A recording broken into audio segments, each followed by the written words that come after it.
Thank you guys for having me and for coming out this morning to listen to me chat. So I've been working with glass for about the past 18 years now, and I see it as a truly amazing material with limitless possibilities. I'm really drawn to matte glass because I feel like it's able to help me enhance my ideas by playing off of people's preconceived notions about the material being fragile or something really precious. I'm going to share a pretty big overview of my practice over the last 18 years, and I may jump around a little bit in time, but I'm going to start by just sharing a few pages from my sketchbooks. I'm an avid believer in having sketchbooks, and I've kept all of mine since 2001. And it's something that I like to flip back through them, and I often discover just little sketches or notations of the early ideas that I've had that sometimes take years and years to develop. While most of my work is made from glass, one of the things I enjoy most about the material is just how many different ways you can alter it. I like to use a range of different techniques and processes to get the ideas out of my head. I often find myself retelling the same story again and again, and you'll notice reoccurring themes throughout my work. This is an installation of non-traditional abstracted portraits. For many years, I've maintained a fascination with the ability of glass to suspend a singular moment in time. Like photographs, these panels can capture the emotions of the subjects as they strike the panels. The residual cracks become the person's flaws and personalities, and they're what allow these flat, plain pieces of glass to become dynamic, intriguing, and in their own way beautiful. And this piece was created during a 2-year residency at the Glass Studio in Virginia, and it was kind of a one-off. I've not really done much with the series since, but it's one of those the pieces that I really love because without having that residency, which gives time and space, it wouldn't have happened. It's something that just was allowed to kind of exist and slowly evolve over those 2 years. My first body of work, Moments, began in 2004, and it became the heart of my undergraduate thesis exhibition. These were meant to be visual abstractions of how my mind was processing events and memories. The delicate nature of the glass alludes to the ephemeral quality of the fleeting moment, and the small pieces of the fractal patterns were lost with each installation. Eventually the work was discarded, and the only memories and photographs of it remain. And the installation was over 24 feet long and went up about 14 feet high. And in the ensuing years, the work has evolved into snapshots of the moments in which they were created. The design of each piece is improvised, allowing the way the powdered glass spreads across the shelf to dictate the pattern of the growth. And this is just my shameless plug. I just completed the 12th iteration of this body of work. There's a small selection of these new panels at the Small Works Big Impact exhibition that's opening at Momentum Gallery in Asheville tonight. So if you want to have a really art-filled day, you can just drive south and go to an opening this evening. Another thing I tend to do is set things aside for years at a time and let them stew. In 2001, I was invited to exhibit those glass panels I showed earlier in a photo exhibition. With the curator's blessing, I instead worked with a local photo studio and used the glass panels as negatives to create a series of silver gelatin photograms. There was something really nice about taking these abstracted portraits back into a more traditional concept of what a portrait is. The added bonus was this happened right before I moved to North Carolina, and so I was finally able to let go of 8 boxes of literal broken glass, and I didn't have to move those. Much of the themes and work are dealing with memory and balance and pauses in time. I really love balance, and I feel like it's something I'm constantly seeking. And what I really like about it is photographs like this, they're not meant to last, they're not meant to exist beyond these very fleeting moments. And I'm trying to suspend and kind of elongate those perfect seconds in time where everything is working within itself. This can feel like an exhausting and never-ending practice, though. This is the Finding Balance series, and it's a great example of those moments when everything is working out, but there's a tension created knowing that these forms are not designed to last. This work started out right before I left Oregon to go to grad school in upstate New York. And those are all life-size playing cards. They're kiln-formed glass, and they're about 1 millimeter to 2 millimeters thick. Grad school was an extremely transformative time for me. I found myself trying to break down some barriers I had built up, separating my personal narratives from the work. I was searching for a way to guide the viewer from their world into mine. And as part of my master's thesis exhibition, I created an installation of over 300 life-size monarch butterflies. They were frozen in flight throughout the gallery, and as visitors went through the exhibition, they were led to the back where they were met with this piece. The wonderful thing about it was how people were drawn in to investigate what she was so captivated with. Very rarely, until they stood back up, did they notice the small swarm that was above her. Upon following the trail of tiny butterflies leading up to the ceiling, only then did many people become aware of the installation of life-size butterflies that they'd been existing in the entire time in the space. The figurative work I make is very small. Most of the figures, if they were standing, would be less than 9 inches tall. I think the small scale allows for there to be an intimacy between the pieces and those viewing them. A lot of the pieces use personal totems when I craft the narrative of these girls. The cup in Morning Indulgence is the same cup that I drink my coffee from almost every morning, and it was gifted to me by a friend before I left Oregon for grad school. I later found out that my mom has the same cup that she was given before she left for nursing school, and it still exists in our basement. Likewise, the stool in that piece was one that I rescued from the dumpster when I was packing up and leaving my undergraduate studio. It still says property of SIUC on the bottom. Morning Indulgence is a quiet nod to this time when I was dealing with quite a bit of grief and trying to kind of wrap my head around this idea of unnatural and untimely death. All of the pieces I make are steeped in personal narrative, and there's often more going on than the viewer will ever know. And it's important for me to kind of choose if and when I reveal those stories. And now, onto the rocks. So, when I look back in my sketchbooks, I know I've been thinking about these since about 2002. I've always been really intrigued by the idea of these, how something can be precious but not have any value to it. I didn't really start diving into this body of work, though, until I was invited to attend an education and research symposium at Northland's Creative Glass Center in Leicester, Scotland, back in 2015. When I first arrived in Leicester, I found myself wandering down to the harbor several times a day. I spent time getting lost, looking at the stones that made up the beaches, and watching people do the same. It was like taking a deep breath after holding one in for 3 years. And this is going to be a little personal, and I apologize. So just before, the year before leaving for Scotland, I had left a relationship. And despite that, kind of recovering from the physical marks of that relationship pretty quickly, the emotional and the psychological toll turned out to take a little bit longer to recover from. Specifically at that time, I wasn't able to be touched, and that lasted for about 3 years. What I realize now, 7 years after starting to make these stones, was I was making these little totems that really met their full potential whenever people were handling them and caressing them. So I thought a lot about the glass and on the beach. Now, depending on whenever you find glass on the beach, you might have a very different opinion of it. I thought about the comfort one can find in those stones, and how they become such precious objects despite having no value. When I returned to the studio at Northland, I started digging through kind of the garbage glass, basically, and adhering the pieces together and carving them up to create my own glass rocks. And I was trying to mimic this very soothing, smooth feel that could only be achieved by the glass being tumbled around in the sea. It was really, really exciting, but I didn't really know what to do with it at that point. And so I put it on a back burner for a little bit, but it couldn't really leave my mind. So I gave myself permission to play and experiment with different processes and materials while I really kind of found out what I was trying to explore with these pieces. This is a game I like to play, and if you're on Instagram and you follow me every now and then, I'll put it on my page. And it's just called Spot the Rock, or Rock Not a Rock.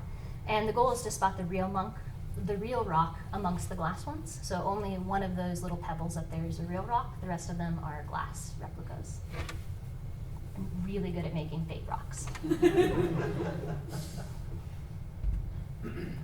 Before leaving Scotland, I was gifted a box of wool and felting needles, and I experimented with material for a bit before it was stashed away in a closet. However, when the pandemic started, I rediscovered the wool. I think a lot of people were going through closets at that time, and I found this box, and I decided to start needle felting a rock a day, just as a marker of time, and then also a really great way to take out frustration. And there was something really satisfying about taking this big lump of fluff and then condensing it down into something that was smaller than a dime. It went from being really squishy and fluffy and light to this dense, hard little object. And this is about 6 weeks of lockdown in felted rock. I also started painting rocks, and I started drawing pages of pebbles. And I also started collecting and fixing broken rocks. I'm always a little torn whenever I'm doing this little project. In a way, I'm imagining what they used to be. I'm kind of filling in the blanks, but I'm forcing it into something that never actually existed. Once I've fixed these rocks, I have to acknowledge that I've also trapped them in a permanently broken state. And if I had just left these broken stones in the river or in the beach where I found them, eventually those sharp edges would wear away and they'd no longer be seen as a broken object. As I moved on to creating larger rocks, I was forced to reach out to my community for assistance. It felt very silly going up to a bunch of people at places like Pilchuck and being like, so I want to make a really big rock. Will you help me? But luckily, everyone likes rocks, and most glassblowers really enjoy the challenge of making something big and absurd. There's something really amazing about creating an object that I have to rely on a team to make. I am physically unable to make a lot of the pieces that I brought with me today, especially the big one on the floor. Once it's on the end of the glassblowing pipe, I can't even lift the pipe. So it's something without my community, I wouldn't be able to continue making this work. It makes me feel very special to be part of such a wonderful community of people. After I convinced people to help me make a bunch of big glass rocks, I wasn't really sure what to do with them, so for a little while I just put them on a bookshelf, and I had a library of rocks. And then I realized that it wasn't so much about the tactile quality anymore. I was really thinking about rocks as a metaphor for memory and time and history. I was thinking about how things break down, how things used to fit together so cleanly, but as time goes along, those pieces become less clear in the order that they initially went in. Despite working with this idea for years, I'm still not sure I consider the stones more than just studies, and I haven't really figured out exactly what I'm trying to accomplish. And with the exception of the stack closest to me, these were all just balanced on the slide sweep and then taken apart and reassembled in different configurations. And this is just a fun little studio shot. This was back at Glasswheel Studios, and I was on the second floor, and my downstairs neighbor joked that he could always tell when I was in town working because I would stack my studies on the ground, and sometimes they would all go tumbling down.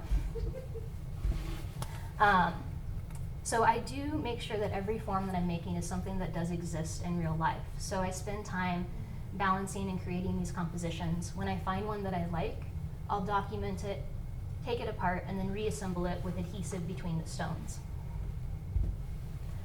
And in the recent rocks I've been making, it's really important for me that all of the pebbles and rocks are actually coming from the same piece of glass.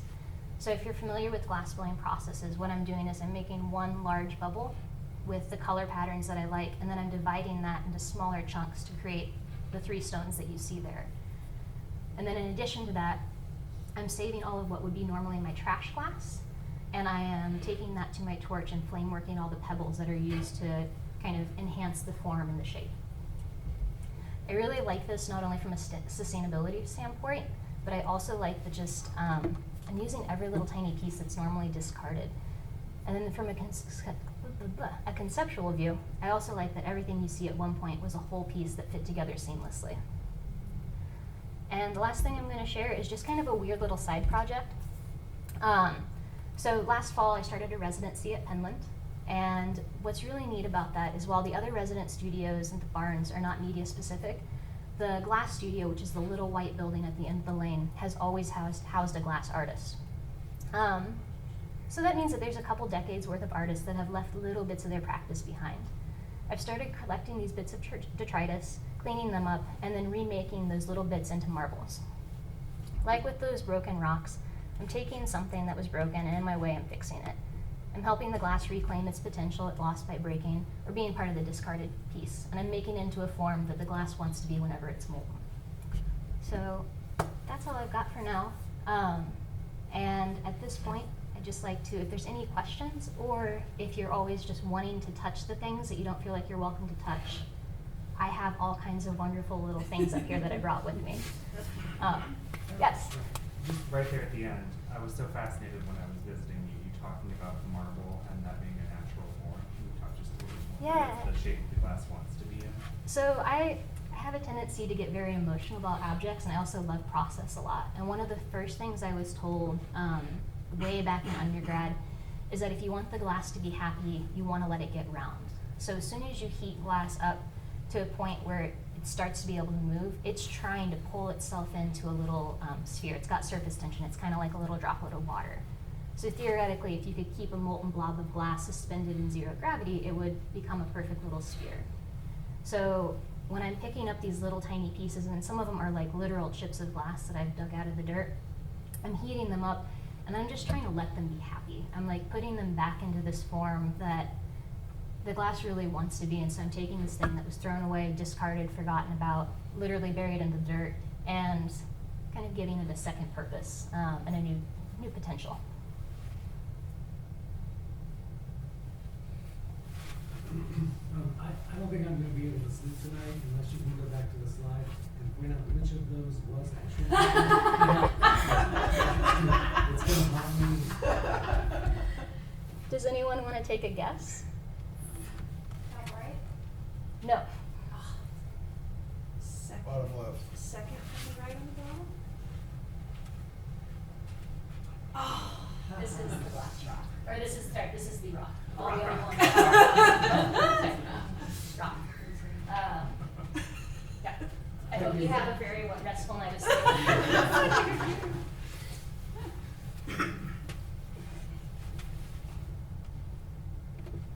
Question, if I can figure out how to form it. I'm interested to hear you talk about your relationship to this idea of fixing nature. I think it's really interesting to look at different artists who work in a really close collaborative way with nature and how they feel about their relationship to it. Like, does it need to be repaired? Are they the person to do the repairing? I'm just curious to hear you talk about that idea. So she was asking about how I feel about fixing nature, and it's very conflicting. I think, beyond, like in the really big bubble, like, I think we as a world really need to kind of think about how we're going to fix nature, and it's a little extra tongue-in-cheeky because we were definitely the ones that broke nature. Right. But no, it's a really weird thing. I think as a young woman that has a lot of trauma in her past, there usually whenever, especially in a relationship, I'm very open about disclosing kind of my past trauma because it still comes up quite a bit. That residue never goes away. And what happens is whenever you share that with people, often their reaction kind of goes, and in that moment you're kind of seen as this broken thing that is maybe still functioning, but like it's been damaged. And so I think whenever I get these rocks, I'm like, oh, I get it. Like, I get how you feel. I'm like, I can make it better, but it's the same thing. Like, it's not really making it better. It's just, it's a Band-Aid. It doesn't really exist. And then what I kind of talk about this, if I just leave those things alone, eventually they'd be fine. And it's that same idea, like, it's really easy whenever you kind of remember trauma to relive it. And so it's like opening a scab. You're just like constantly opening that wound again.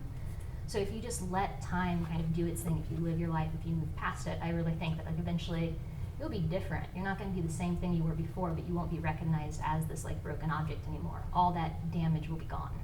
But it's that kind of balance of like, how do you acknowledge the past without reliving it? And I don't know. That's why I fix broken rocks and feel conflicted about it. In transitioning from more figurative work to the rocks, how did that occur? Why did that occur? And where are you going from here? Yeah, so that's a good question. So as you saw, like I have a very diverse practice. My work usually comes from starting with kind of like a feeling or like a quick thought. And then what I'm trying to do is translate what's going on in my head and tell that story to people without actually speaking. Because I'm very rarely am I standing here beside my piece being like, this is what I mean. It's not necessarily a transition, it's more just kind of like a parallel road. And I actually had this slide and then I was like, I don't know really what to put it in. So I just like put it at the end and never put it there. But I think the rocks are almost like my ability to step outside of this figurative-based work. Because in the figurative work, I feel like I'm inviting you guys into my head a little bit.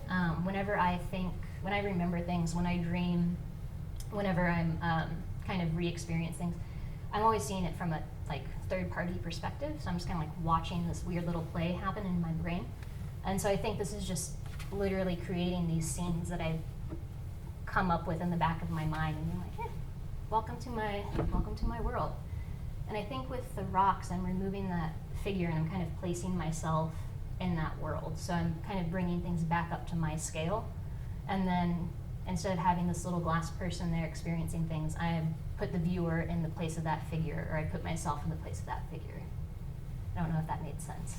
And I still bounce around a little bit. Like, if I get frustrated with a piece, or if I'm not excited about working on it, I love having a different thing that I can transition to.